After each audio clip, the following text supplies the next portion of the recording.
Tell it's Friday afternoon. It's a great sense to keep going. That was the hardest part of being a teacher.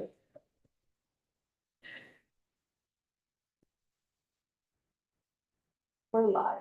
Thank you very much. Welcome, everybody. It is Friday, February 7th at approximately 11:10.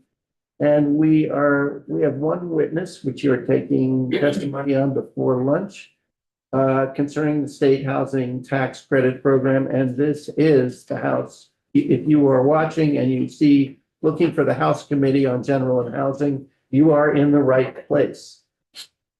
Our witness is Maura Collins. Maura, you know the committee well by this point, perhaps more than intimately than we would like. Would you please state your name for the record and talk to it? Good morning. I'm Maura Collins. I'm the Executive Director of the Vermont Housing Finance Agency. Thank you for having me back to talk about this program that I've previewed for you at a very high level, but I'd love to go into some details because I would love this committee's support on making a small but important change to the state housing tax credit program. I am just sharing my screen here. So back in 2014, we were discussing at State House expanding the state housing tax credit program. I'm sorry, this is going to catch up. There we go. Before I talk about tax credits, I'd love to talk about VHFA's lending on single-family mortgages. I shouldn't say single-family because we do condos too, but homeownership mortgages. I've already talked to you about how we borrow money, we lend it out, we get it back. You keep hearing that. I believe I've also talked to you about some of the benefits of borrowing from VHFA and our mortgages. First off, if you want a VHFA mortgage, you don't come to our office in Burlington. Our office in Burlington is very nondescript, boring. You don't come, we don't make you come to us. You probably know we don't have retail locations in your communities. That's not how we work. We work through a network of participating lenders. So if I'm someone who's income eligible and I'm buying a home within a certain range, I'm going to go into my bank, my credit union, or my mortgage company, and I'm going to say, my name's Maura, I earn this much money, I want a home that's priced about this much. That lender knows what VHFA's limits are, and they will say, oh, Maura, you qualify for a VHFA mortgage. Let me tell you about it, and you can decide what kind of mortgage you want to get. If you want to get it through my bank or credit union, or if you want it to be a VHFA loan. Either way, it's that mortgage loan officer who's dealing with the customer. VHFA does not employ mortgage loan officers. So there are, every lender in Vermont is eligible to be a participating lender with us. Almost all of them have, not all of them, but we're getting in the past year, we signed up 3 new lenders. And so you work with them through the closing process. You work with them just like you would for any other loan. And pretty much after the loan is closed, that lender is going to turn to VHFA and say, hey, I gave Maura a loan, by the way, and we gave her $200,000 to buy that house that you said, met your standards. So can I have $200,000 and, keep the system going? I asked a question that I know I should know the answer to. I'm still learning and I'm here 22 years. So Please ask. if I'm eligible, is like that the threshold to get a loan? Okay, so you don't have to do like a secondary application. As soon as you're eligible, there's nothing else you have to do. Correct. Okay. It's not first come, first serve. It's not a limited amount of money. It's not any of that. If you're eligible, you can get a loan. To be eligible, you have to not only be below a certain income and buy a home that meets our standards, which I'm pointing to the price, but there's some other standards to the home. It has to have working water and septic and, or some kind of, it has to meet code. You have to get an appraisal. We are working with a secondary market. You have to have a credit score of a certain amount. It has to underwrite, your income has to be sustainable, things like that. But the benefits of getting a VHFA loan can be quite strong. First off, every day mortgage rates change, so I'm using an overall assumption, but usually we can offer a mortgage rate definitely 25 basis points, which is 0.25 of an interest rate. Definitely quarter of a point below what you could get elsewhere. Usually, oftentimes we aim to be about a half point below what you could get elsewhere. So you're getting a cheaper interest rate loan. You also may be eligible for down payment assistance, and that's the program I'm going to be talking more about. If you're a first generation home buyer and you're eligible for that and we have money available, you may be able to get a grant for that. And the legislature put into place that you would pay less towards your property transfer tax when you buy your home as an upfront. So it shrinks your closing costs in that way. Or who pays the transfer tax, buyer or seller? The buyer pays the transfer tax. So if you're a buyer getting a VHFA loan, Right. um, It's not split or you anything. pay less. Correct. So you can see some stats there in the gray about who we've helped. And I've talked about these benefits and all that before, and I'll talk a little more about it in a minute. So what I erroneously started to say when I didn't have my slides in front of me was that back in 2014, starting in say fiscal year 2015, you all took a state housing tax credit program and you expanded it to allow for us to offer down payment assistance. In 2015, this was the biggest barrier to homeownership. Right now, we're talking a lot about supply and needing homes, but a decade ago, the concern was around down payment assistance. So when we all designed this program, we said we'd love to give people $5,000 to help buy a home. As you can see, since then, home prices have gone up at least 76%.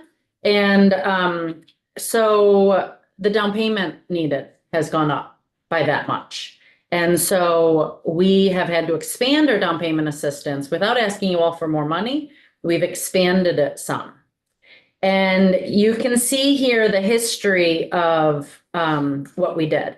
For the first 3 or 4 years, we would offer people, this maximum says $5,000. And on average, we gave people just under that because some people don't need the whole $5,000. They're buying a home or their income is such that we can give them a little less.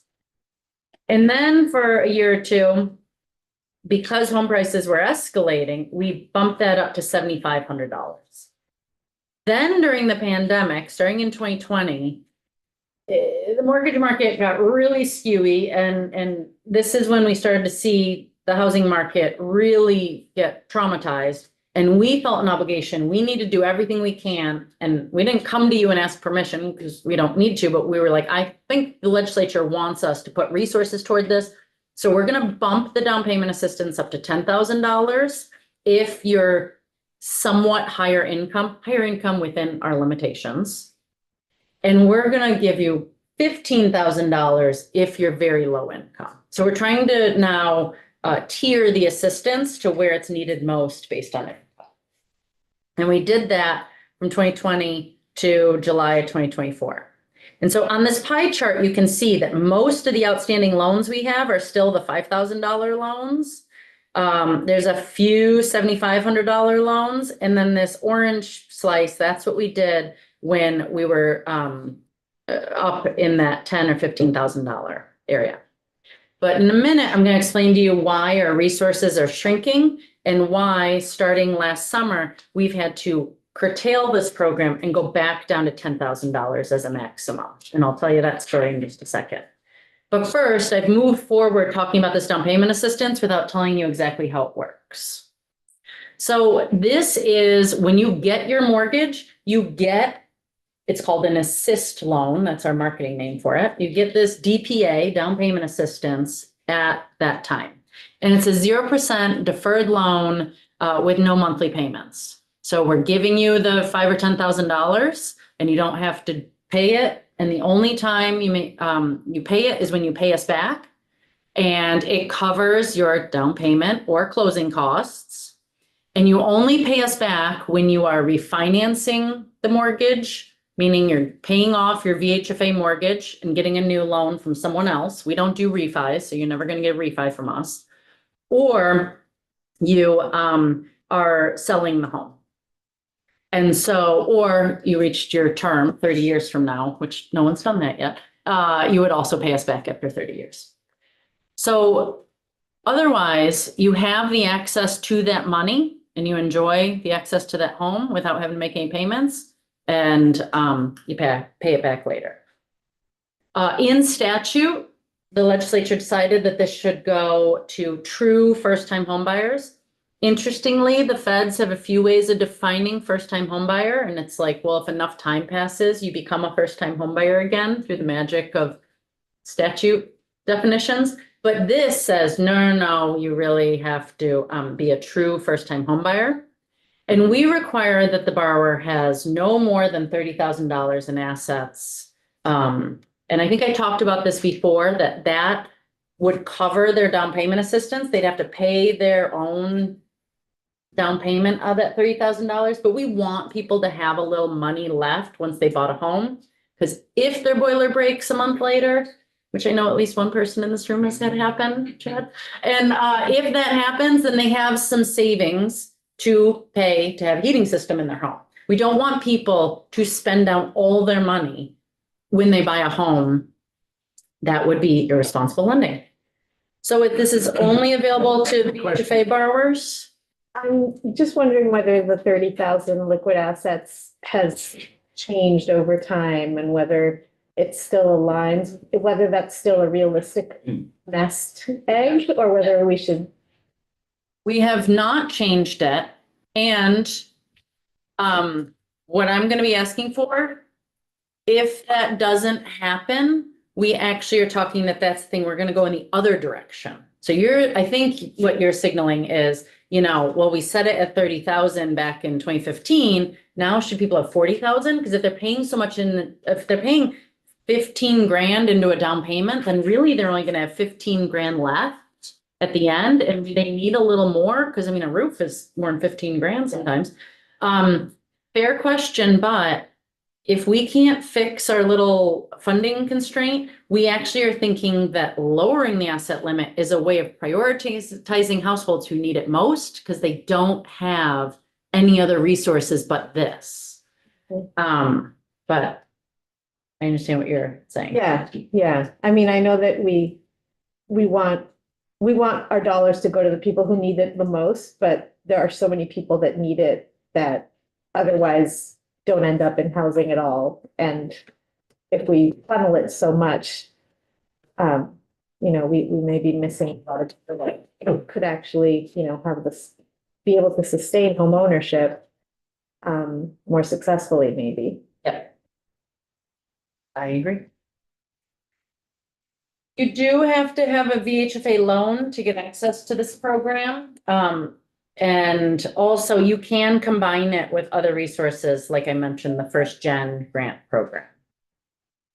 If you go to this website here, which I won't make you go to, but this is on the housing data, on VHFA's website, you can look up your town and you can see how many DPA loans have happened, and you could filter here by the year, like of all time or just in the past year. And you can see the distribution here of the 2,000 households who've been helped. We also track employers. I think I've shown this to you before, who are employing the borrowers who get benefit to this. And I think I've shown you this chart before, which shows that people who are getting this DPA, down payment assistance, are buying cheaper homes. They have smaller mortgages. They also have lower incomes, and they need it more in terms of they have a higher loan to value. That's what LTV means, meaning they're putting down less money and they have lower credit scores and things like that. So we really are hitting folks who need the assistance more. So I mentioned over here, in addition to the sale of state tax credits, I didn't mention this, I shouldn't have said that, but in addition to state tax credits, VHFA has put in $2 million of our own money into this program because we believe in it so much. This is the kind of thing we just do. You all have, the legislature has given us $3 million in first generation homebuyer grant funding, so that can be layered with this down payment assistance. And IORTA is interest on real estate trust accounts. I think I talked about that. That's where money gets saved during the transaction of buying a home. If you make a deposit and your 10 grand sits somewhere in a bank account, the lender has to give us the earnings on that account where those pooled resources save. And we dedicate that. In statute, it says we have to spend that on down payment assistance, and we've directed that toward a shared equity model, and we give $5,000 towards people buying shared equity homes. But this chart on the right is what I'm here to show you, which is some market realities. You can see here, I said we launched the program in 2015. So you can imagine if people aren't paying us back until they've refied or moved, we didn't get any repayments in the first 2 years because no one refied or moved in 2 years. But we were able to sell tax credits. So we had money coming in to have the program be open. We just didn't have repayments. It took until 2018 before we got the first few repayments, and we got $34,000. We added that to the money that we got from the sale of tax credits. 2019 was another small year. You can see all of a sudden the program really has hit its stride and it starts performing the way we expected. These bars show. Then 2021, not only could we sell tax credits and get money through that, which I'm going to explain that process in my next slide, but in addition, we had another $800,000 available to borrowers. Now, mortgage lending is not a state fiscal year system, okay? We have the money and it's constantly going back to Representative Bartley's question. It's, not first come, first serve, and it starts and stops this program. This is just, we're managing the funds like any financing agency would. But you can see this line are the average interest rates that were available each year for the whole year. It fluctuates. And you can see that when rates were dropping from 4.4 to 2.9%, we were getting a lot more people refinancing their loans because they can get a cheaper rate and we don't do refis. So they moved elsewhere, and when they refied, they paid us back. And you can see that since then, as rates have jumped up to 6-7%, we are now getting far fewer repayments because not as many people are refining, not as many people are moving. So this state fiscal year that we're in right now, 25, and next fiscal year, we are allowed to keep selling these credits, and the program remains open because we sell the credits and use that $1 million to keep the program funded. But it always was designed to have the additional repayment churn to complement the sale of those tax credits. And until the interest rate market, until borrowers see interest rates as more normalized, I think that refinancing will stay low. But just a quick question, really basic. I don't get it. The 3 million the 3 million was an appropriation. That was first generation grants. I haven't even really talked about that yet. Okay. So the tax credits, That's where I'm going next.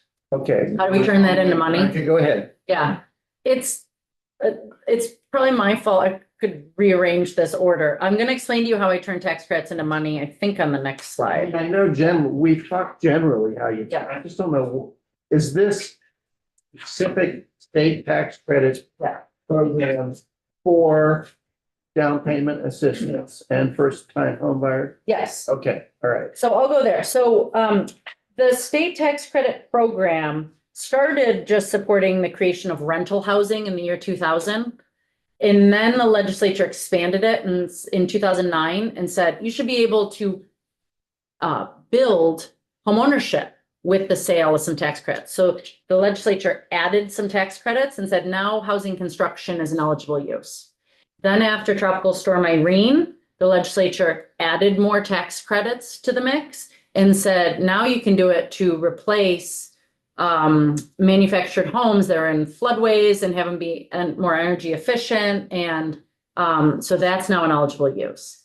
In 2015, the legislature expanded the eligibility to include this down payment assistance program and added more tax credits to the mix at the same time. So yes, in statute, all the state housing tax credits is in one part of statute. And there's 4 subsections that say, I'm sorry, there's 3 subsections that say rental housing, homeownership construction, and manufactured home replacements. Those 2 are merged together. And then the 3rd one says down payment assistance. So it's its own subsection of There's rental housing, home ownership. yeah, which includes manufactured home replacements. And then DPA is the 3rd one. And that's pooled as one amount of tax credit when you, it's up to you to decide how much you want to spend on each, or is it broken out? It's Broken out. There's Okay. different amounts for each 3. Okay. And for the DPA credits, we are allowed to sell $250,000 of tax credits. But it's a 5-year tax credit. So we can actually turn that into over $1 million. And how it works is, let's look at FY 25, because that's where we are. If you look at the 5th row down, you'll see that we had tax credits to sell, but they're 5-year tax credits. So I'm going to pretend like one bank bought all the tax credits, even though more than one bank bought them. And that bank is going to give us money, and they're going to be able to not pay taxes on $250,000 this year and $250,000 next year and next year and next year and next year. So for 5 years, they're writing $250,000 off their taxes. So they are going to give us all the money up front. And so 95% or something. exactly. So they're going to give us about $1.1 million today, and we're going to use that to give out these loans to these home buyers who are coming through. And they get to write the $250,000 off on their taxes for the next 5 years. And next state fiscal year, we're going to be able to do the whole thing over again. And so all the blue rows are already what's in statute. That's confusing to me. Mhm. If you've already sold 1.1 million, you have sold all 5 years of tax credits. So the next year, you only have 1 year of tax credits that's new. No, you don't have any new tax credits. So At you've year- sold them all, At haven't year you? 6? Nope. maybe? The way it's written is, it's a 5-year tax credit, and we can sell 5-year tax credits. So statute says you can sell 1.25 million Every of year. tax credits. In other words, you can sell a tax credit, which will be worth $250,000 for 5 years. You can do that every year. Until and including year 2026. And then it sunsets and we can no longer do it. Because the idea was, back in 2015, we were like, all right, start it up, run it for a while, then stop selling the tax credits. And you should, be able to, you sold the tax credits for 10 years and you're going to have these repayments. That should be enough money to keep the program going. So you don't have to sell them every year because you're getting money back. VHFA is getting money back. So I would have agreed with all those statements until, one, we started giving people more than $5,000 at a pop, which we can discuss if that's the other lever we're looking at doing to stem the tide here. We're gonna probably reduce how much we give each borrower who needs it and or look at their assets. Those, we also think about sometimes geographic targeting, that's a little touchier. We need to somehow slow the stem because we're not getting the repayments. And as of next year, we can sell 5 years of tax credits, but after that we can't. And so what I'm here to do is to ask you to let the green rows become reality, which is, would you please consider allowing VHFA to sell the same number of tax credits for an additional 5 years for the same program with no changes, just keep being able to sell these tax credits, because eventually I do believe that we will have more repayments coming back in, even if interest rates stay at 6 or 7%. I'm not saying that interest rates have to get back down to 2% for the system to work. I'm saying I've talked about the change in velocity. We've hit the brakes. No one's moving right now or refinancing. Eventually, some people are gonna lose their jobs. They're gonna have to move. They're gonna need a bigger house because they had kids. Something in their life is gonna happen. And a 6 or 7% interest rate is going to become normal again, because it has been in the past and it will again. Right now, I'm facing a velocity change issue, and I don't know how long it's gonna last. And so to keep the program operating, especially if we're talking about giving people $10,000 and not shrinking that to 5, or not reducing the asset limit, or not having geographic distribution, we would need to do this. Otherwise, we'll need to start curtailing the program. You have provided us language, thank you. It's been in the form for the committee of an email to me, we'll share it out, it's just language, I asked for language. But have you, so what you're looking for is authorization to continue sale of tax credits, not like an appropriation of X amount, right?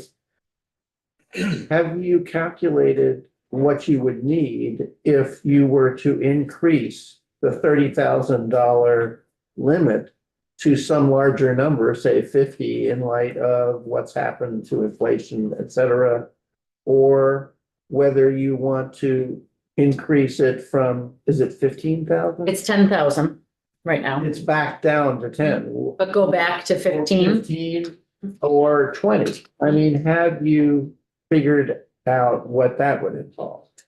No, I have not, because when I think about my priorities are if to expand the tax credit are on my next slide. And if you were to look at expanding how much we could sell, I'd wanna direct the assistance in a different way, which I can move on to. Okay, go ahead. But you Is have there a question, another- or did I ask you a question? No, I haven't really, I'm still a little confused about how we can set out what is supposed to be a 5-year program. How come it is restarting? Okay, so at year 31, why is it restarting every single year, 5 years out? Because Because now it looks like a 10-year commitment. no, because let me, oh, YouTube's going, so I'm gonna screen, sorry. So I want to focus on these two bottom summary rows, because I think that may be the answer. So in I could have gone back to 2015, but I didn't. So help me do the math. What's that -4? Like in 2017, I think this was the last year of a 5-year tax credit. This was the tail at the end of the dog. There had been, if this said FY 24, you would have seen the year prior there. 2016 to Thank you. 21. Thank you, 2016. So that was the last year of that sale. And this is the last 2 years of a 5-year tax credit that got sold in 2017. Sure. And these are the last 3 years of something that got sold in 2018. These are the last 4 years, you can see there. So therefore, in 2025, it's the first time I'm showing you there's 5 year, the full 5 years shows up on the chart. And you can see that when the bank goes to claim the tax credit, I have 5 different banks theoretically who have bought these tax credits. Let's pretend that bank A is claiming this, the last year of their 5-year tax credit. Remember, it takes them 5 years. And then a different bank may have claimed this one, different bank. What Ways and Means has in their math upstairs about when they look at tax revenues and the financial projections that Tom and Jeff look at, they know that the state is not collecting $1.25 million in FY 25 because this year there's a bank who's claiming year 1 of their credits, and this year there's a bank who's claiming year 2 of their credits, 3, 4, year 5 of their credits. 5, yeah. So that's what the state has going on. And I told you we can continue to sell it in FY 26. So it's business as usual for another year. But by the time we get to 2027, if we don't extend it, then the liability of the state goes down. This is the point where you all said, at some point we don't need to keep capitalizing it. And so Ways and Means will be happy because there's more money coming in, because this is a liability that's not coming out. Yep. But what I'm asking for is help me keep this level at 1.25 million. By, instead of letting this drop to 1 million, let me sell the first year of tax credits here. Yeah, And here, there's 2 years of tax credits being claimed by banks. And here, there's 3 years being claimed by banks. And I hope that by 2031, that's the last year that we'd need the 1.25 million. And then interest rates would have normalized a bit and we can start weaning down at that point. So therefore, the state will be able to get more taxes from banks because they're claiming less in tax credits. And that's why, this is a bank buying a 5-year tax credit, but they can't claim the whole 1.25 in year one. They can only claim a fifth of it every year. I know it's confusing. I don't even know if this is a good chart. It's the chart y'all have been looking at since 2015. So part of me doesn't want to change it because some lawmakers Ways and Means is used to seeing it in this way and it works for them. And How would you prioritize? I think, I'm curious, how would you prioritize if you have more money? More tax credits or people start repaying? I would look to make the first generation homebuyer program permanent. Right now, we have come in 3 years in a row and you all have been so generous by giving us $1 million each of those 3 years. And we're very grateful for that. I believe I've shown you this data to talk about why there's first generation home buyers need assistance. There's a definition of first generation buyer, but these are folks whose parents have not owned a home or they've been in the foster care system. And I think I've shown you how the impacts of the first gen program. It is hard to keep coming in here and going through the appropriations process and asking for $1 million. And so we are asking if you would consider expanding the state tax credits to a number bigger than 250,000. So I'm going back to this chart. Maybe we put this at 500,000 and we say that, you know what, we're still gonna spend all these resources on down payment assistance loans that everyone gets who qualifies under the VHFA loan. But if you're one of the people who qualifies as a first gen borrower, you get a grant and we would fund that. That grant can't be paid back. It's a grant, not a loan. So because that doesn't revolve, that money's just gonna be out the door. It means we need to be able to sell 250,000 in tax credits indefinitely because a grant isn't going to have the revolving nature. So it's really going to it's going to separate these two programs, but they are related. It's going to say sell tax credits and in 2031, stop selling these ones because you've had enough money and you're living off the repayments, but you can continue to sell 250,000 every year. And that is going to go out the door as the first gen grants that don't get repaid. And those grants would be for what? They would be for down payment assistance to help people buy their home. But a grant, not a loan. Is there a reason you didn't decide just to dramatically increase the amount of the loan since you'll get repaid and there's no disadvantage to the first time home buyer? When they Correct. sell their house, it just comes out of that. Correct. By limiting the audience to first gen, if all of a sudden our down payment assistance program was open to every VHFA borrower and we were offering $20,000 down payment assistance, we would have a lot more demand for that and we would need more than the amount I'm asking for.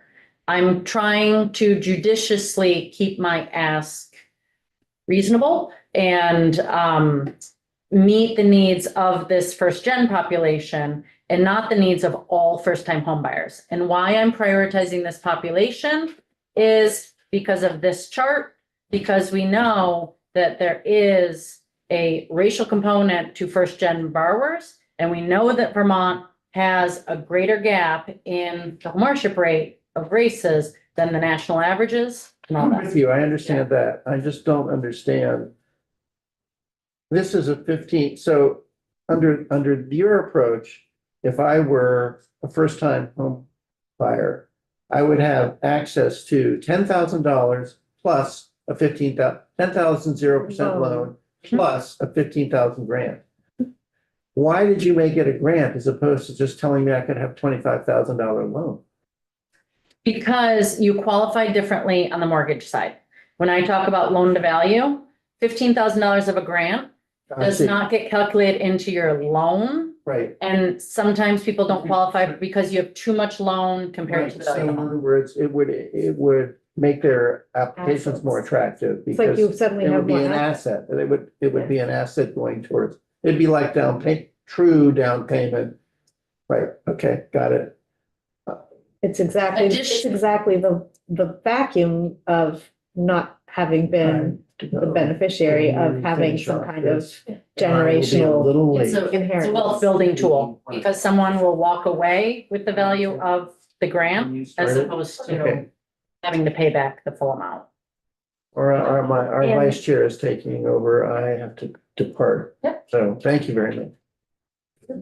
Does the grant show up as income as opposed to the variable loan? It does show up as income. Paying tax, income tax.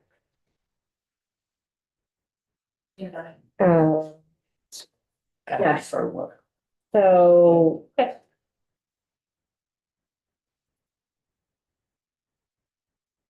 We are doing, the ask is basically two separate things. One is permission to bring in less tax money, tax revenues from the banks that are investing through the tax credit sales For 5 more years. for 5 more years, which will, in your opinion, guarantee that this kind of can go on indefinitely and no.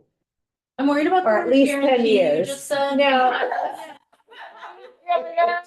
$10,000 is not gonna be worth what it is You're not now. leaving in 5 years? I I said what I said, goodbye. yes to everything you said, minus the word guarantee. I don't guarantee things with the mortgage market. The hope is that that will, like I don't remember which philosopher thought that, you kind of have God just sort of setting the clock, and then it just Mhm. goes on indefinitely, maybe you hope.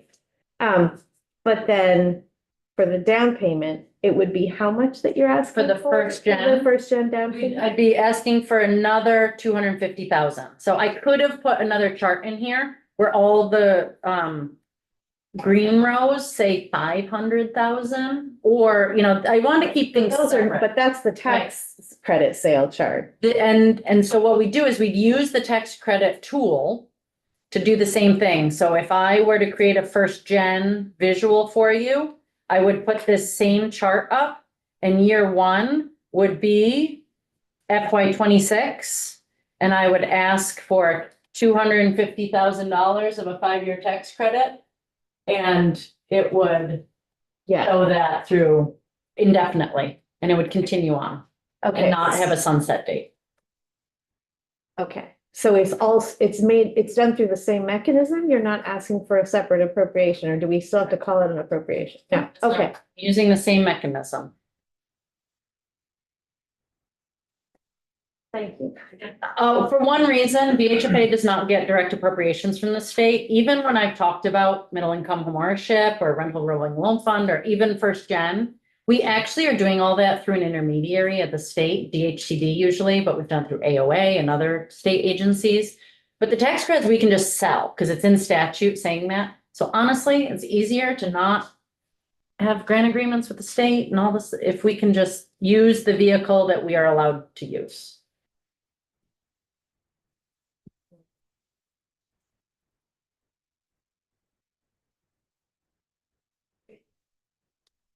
So, Chair Mahali has two bits of language. He has the, if you chose just to allow us to sell the tax credits from FY 27 through FY 31. And then he has another additional piece of language that says you're allowed to sell $250,000 of tax credits starting in 2026 indefinitely.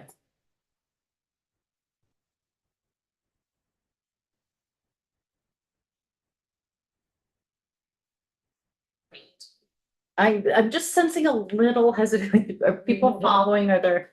Yeah, it's actually, I Okay, I actually like that chart. okay. That's, Yeah. We don't have to add And another I think- Everything color. I want. Yeah. I think that, I would imagine that when the program first started, the tapering off of the blue line was the guarantee that this program will be self-sufficient by then. Yep. Yeah, Mhm. because other levers were pulled. Just think that, to me, this just makes sense. I guess I'm just reacting out loud, rather than just internally. To me, this makes sense because we are going to be, I like the levels where they're at to some degree, because we are trying to get more and more first generation type homes built or made available or get Starter homes, yeah. yeah. And so, I think that, is gonna help to sustain this, because it becomes that revolving, virtuous cycle of you're borrowing, you're paying back little by little. You're enabling more people to get into the market so that we can repay back, and keep sustaining this, Mhm. this model. And this committee supported in your BAA letter, the funding that VHFA is getting around the middle income homeownership program, again, the construction of modest starter homes. That is to build the home, that's the supply side economics, and the developer gets money to build them and build them cheaply.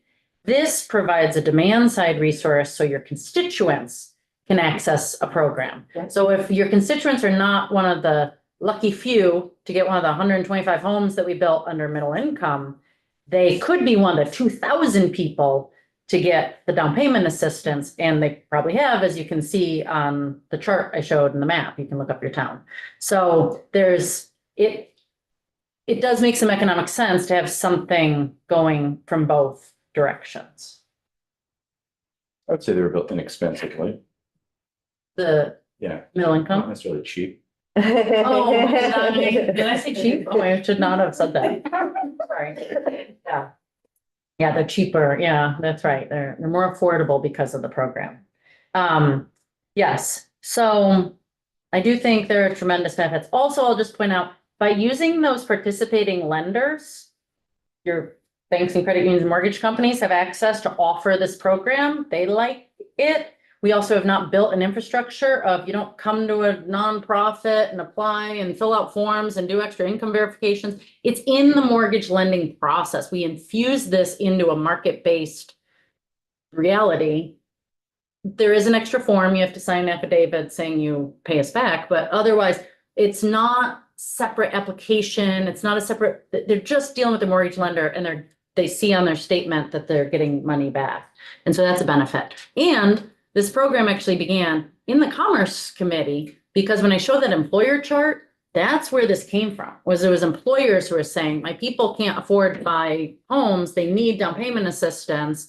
And so can the state do something to support this? And so really it's the employers, it was the Lake Champlain Chamber of Commerce largely drafted this in the first place, and then turned to VHFA 10 years ago and said, can you run a program like this for us? And we then built it from there. But it was their clamoring that created this a decade ago.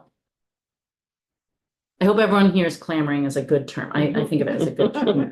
Their polite request. Can I ask a question? It's just something I've thought before and never asked. Why don't you guys do refinancing? What did you ask? Why VHFA doesn't do refinancing? We are here to serve market gaps. Okay. And so access into homeownership will probably always be a market gap. Being able to draw equity out of your home so far has largely been something that the market has been able to provide. There's lots of banks and credit unions who are happy to do that work. And it's important that we not do things that the market is doing affordably. I will say that we've had that discussion internally when interest rates started spiking up, because we want to be able to protect people who had the down payment assistance. Just because interest rates are going up, I'm sorry, this was when interest rates were going down. I had that backwards, I apologize. When interest rates were going down, our borrowers couldn't take advantage of the lower interest rates because they knew they were going to have to pay back $5,000 to us. So there was a barrier there. And maybe their housing would have been more affordable, which is always what we want, if they'd refinance. And so a lot of them did. But if we could have offered a refi program, then they could have prolonged the time they took advantage of the DPA. Of course, that would have meant I would have been back here earlier because I wouldn't have had the repayments and I would have needed more money from the state. So in the end, it all comes out of something. But that's largely why we haven't gone down that route. Makes sense. Mhm. Like I said, I've thought it before. Yeah. I figured this was a good We- opportunity to I add. think it every 3 or 4 years when we're strategic planning and we're like, is this the time we're gonna get into the refi business? And every time it's in a marketplace like now where rates are high and it's like, no, we don't need to do that. And then all of a sudden rates drop and we're like, why aren't we doing that? You know, our borrowers need help Yeah. to access those lower rates. But we have great community lenders in the state and I hope that our borrowers got access to homeownership through us and then are able to refinance into other affordable products. Are there any other questions from Laura? All right, well, I think we are.